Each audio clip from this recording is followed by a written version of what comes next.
One day, Edward was in the shed where he lived with the other engines.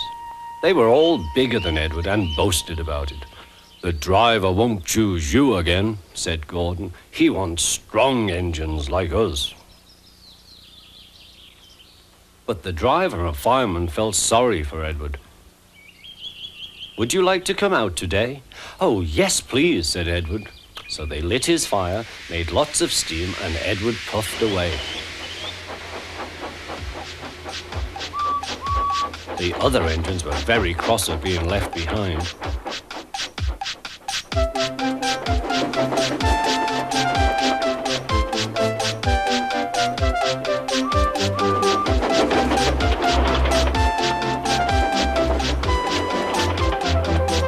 Edward worked hard all day.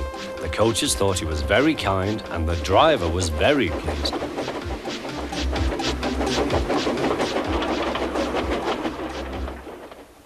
"I'm going out again tomorrow," Edward told the other engines that night. "What do you think of that?"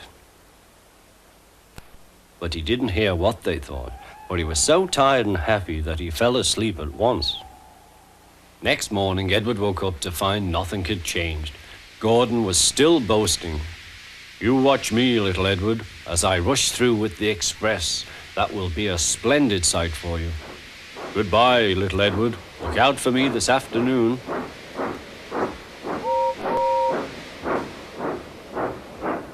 Edward went off to do some shunting. He liked shunting. It was fun playing with freight cars. He would come up quietly and give them a push.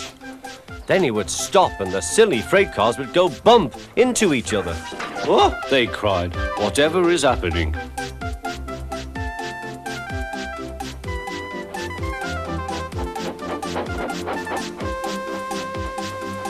Edward played till there were no more freight cars. Then he stopped to rest.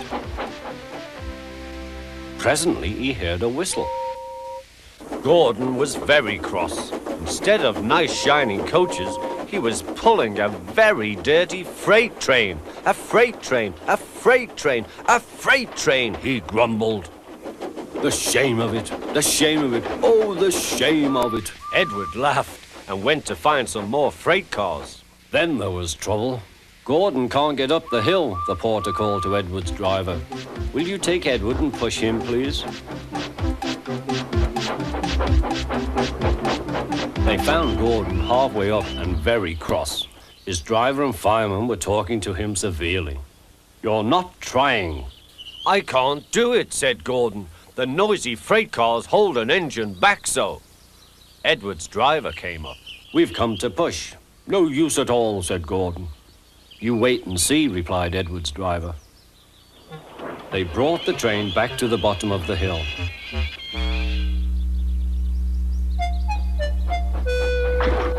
"I'm ready," said Edward. "No good," grumbled Gordon. They pulled and pushed as hard as they could.